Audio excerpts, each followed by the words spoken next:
哈喽，这是2024的北京车展。我来这次车展有一个最主要的任务，那就是帮我的老婆的闺蜜选一款车。那闺蜜要求就是这款车首先得好看，还得好用和好开。我脑海里面浮现的第一个品牌就是欧拉。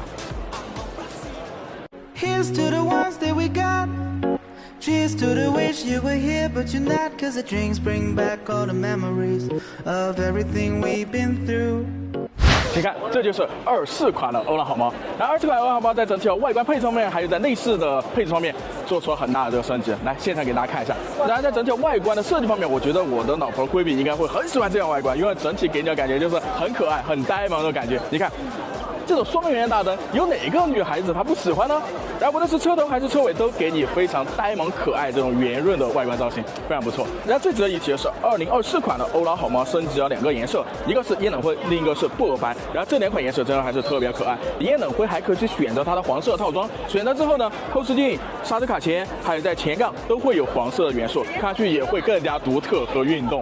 然后24款的欧拉好猫，它的轮圈原厂都给你喷成黑色，这也省去了后期改装费用。作为一款电车，那必得有对外放电功能。2024款的欧拉好猫是全系标配的对外放电功能，这就增添了更多户外用车的场景呢，也会更加实用。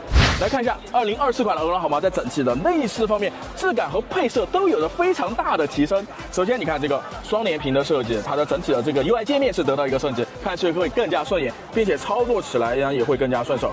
整体的内饰的材质也做得相当不错，中控台上呢都是软性的这个材质，并且这个座椅的颜色很居家，然后这里还有打孔的这个材质。然后在前排配置方面，主驾是6项电动可调，副驾是4项电动可调。然后作为一款贴合女性用车为主的车型，肯定会有很多细节设计非常的贴心，比如说这个化妆镜。化妆镜的面积特别大，而且还有一个很亮的美妆灯，老婆的闺蜜随时坐在车里这样补个妆，也是很实用的，对不对？然后值得一提的是，24款的欧拉好猫对于很多配置优化也做得相当的不错。锁车自动升窗、手机蓝牙连接的稳定性能、车辆高温续航的能力的提升，包括 APP 可以远程控制方向盘加热、座椅通风等，共计6项的功能升级。所以在内饰的配置体验方面，2024款的欧拉好猫会表现更加出色。另外呢，它的尊荣型配备了开门预警、碰撞预警、紧急车道保持等等9项安全配置，可以说在安全表现方面，24款的欧拉好猫会更加全面。然后对于我老婆闺蜜来说，停车是一个特别大的难题。那么24款的欧拉好猫在这一点配置相当不错，它不仅有 AI 自动泊车、遥控泊车、倒车寻迹，还有540度的全景摄像头。有这些配置之后，闺蜜再也不用担心停车问题了。那么在2024北京车展呢，欧拉也公布了2024款的欧拉好猫的售价是10.58万至13.58万，这个售价还是相当给力的。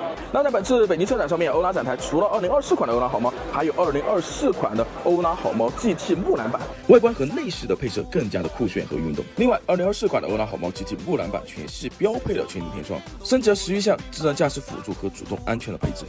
那么车展现场还有闪电猫的耀翼版，采用了全新的车漆，看上去也会更加独特。漆面还具备轻微的划痕自修复功能，而且呢还能有效过滤紫外线。那么在今天现场也体验到24款的欧拉好猫，它的外观还有它的内饰配置，包括安全性都有着非常大的升级。所以这就是我推荐给我老婆闺蜜2024款欧拉好猫的理由。